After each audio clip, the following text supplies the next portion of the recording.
Bonjour à toutes et à tous, bienvenue sur Game Set Talk, la chaîne YouTube qui débriefe l'actualité de la petite balle jaune. Aujourd'hui on se retrouve pour parler de la première demi-finale de l'Open d'Australie qui opposera dans la partie haute Rafael Nadal à Matteo Berrettini. Alors qui est favori? Quel est le parcours des deux hommes? Et quelles sont les clés du match? On voit ça tout de suite après le jingle. N'hésitez pas à nous laisser un maximum de pouces bleus sous la vidéo et à vous abonner si ce n'est pas déjà fait. Si notre contenu vous plaît, ça nous aide beaucoup dans le référencement de nos vidéos et on vous en sera très reconnaissant. La première demi-finale de cette Open d'Australie opposera donc Rafael Nadal, le Mallorquin aux 20 titres du Grand Chelem, à Matteo Berrettini qui reste sur 21 matchs consécutifs sans perdre en Grand Chelem face à un adversaire autre que Novak Djokovic.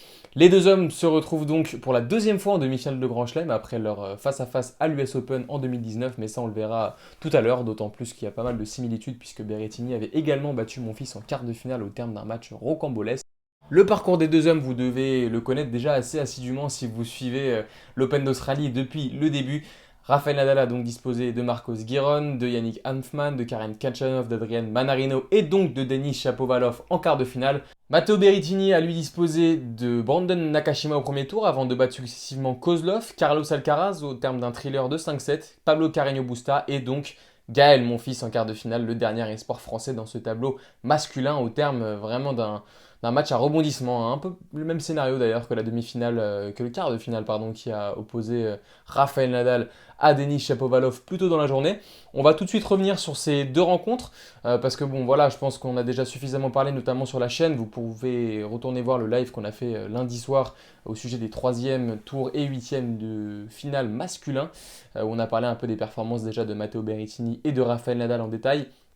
Donc du coup, Rafael Nadal contre Denis Shapovalov, il menait 2-7-0 avant de se faire reprendre à 2 partout et finalement de s'imposer grâce notamment à un service retrouvé, hein, lui qui a commis 11 doubles fautes, c'est un de ses plus hauts total, si ce n'est son plus haut total dans un match en 5-7 et donc le Mallorquin qui rallie sa 7e demi-finale du côté de Melbourne Park, la première depuis 2019 où il avait atteint la finale, malheureusement battu par Novak Djokovic. Matteo Berrettini, lui, il atteint donc sa première demi-finale à l'Open d'Australie. C'est le premier Italien à atteindre la demi-finale à l'Open d'Australie, tout simplement. Pas en Grand Chelem, parce qu'on sait que Panatta avait gagné Roland Garros notamment.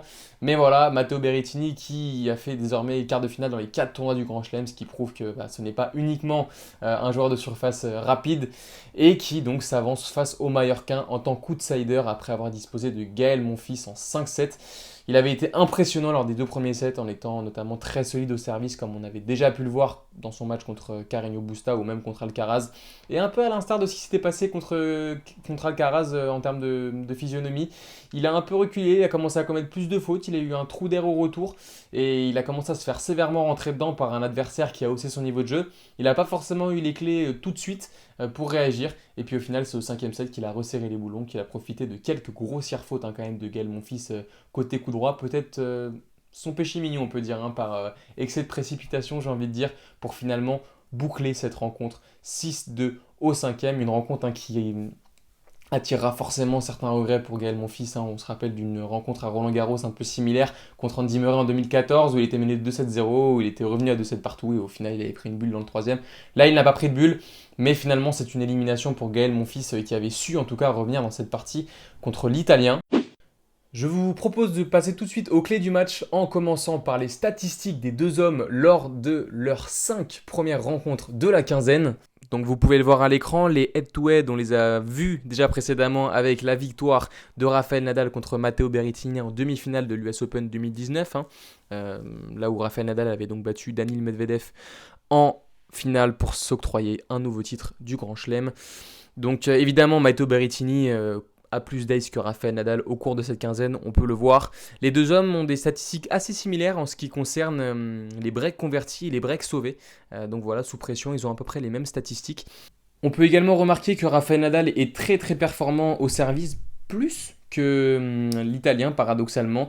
Également au filet, pris d'assaut par Nadal lorsqu'il est en difficulté. On sait que depuis plusieurs années, il essaye au maximum d'écourter les échanges. Et puis après, on retrouve des stats, somme toute, assez logiques avec un nombre de coups gagnants supérieur pour l'Italien et un nombre de fautes directes inférieur pour le Mallorquin. En termes de temps passé sur le court, et bien avec ses 5-7 contre Monfils, alors qu'il était embarqué quand même pour faire 3-7.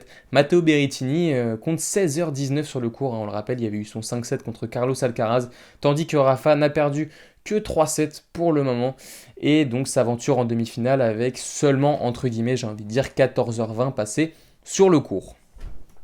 Les clés du match, c'est peut-être ce que vous attendez le plus quand on parle d'une preview.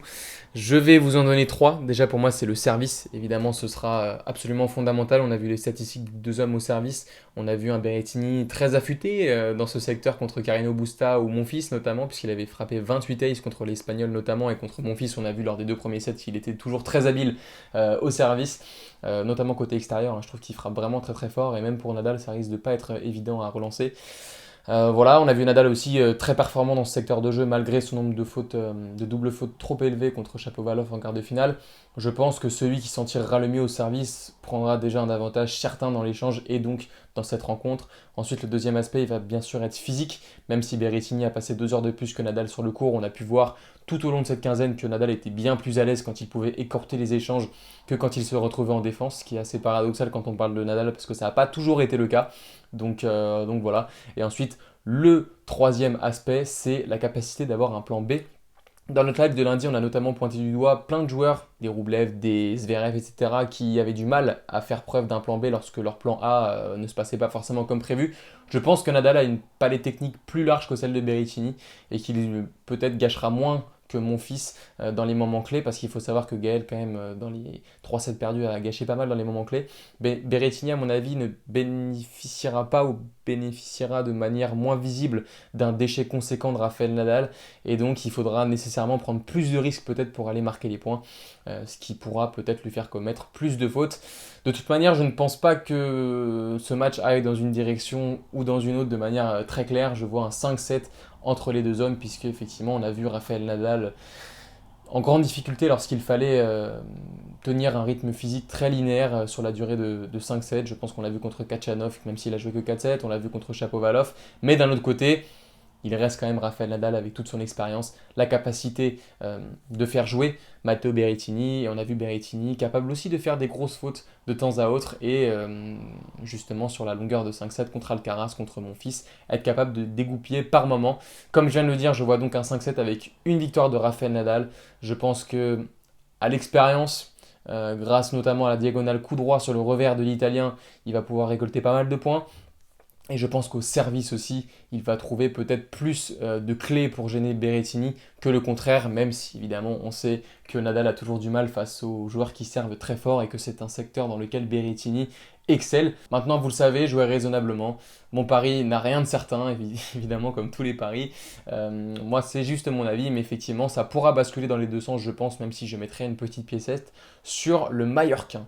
Dites-moi en commentaire quel est votre pronostic, quelles sont vos clés du match, si vous êtes éventuellement d'accord qu'on instaure un petit débat, toujours dans la bienveillance et la bonne humeur. Et nous, on se donne rendez-vous dès demain pour la preview de la seconde demi-finale, et évidemment ce week-end pour les previews et reviews des 2 finales, hommes et femmes. Au revoir.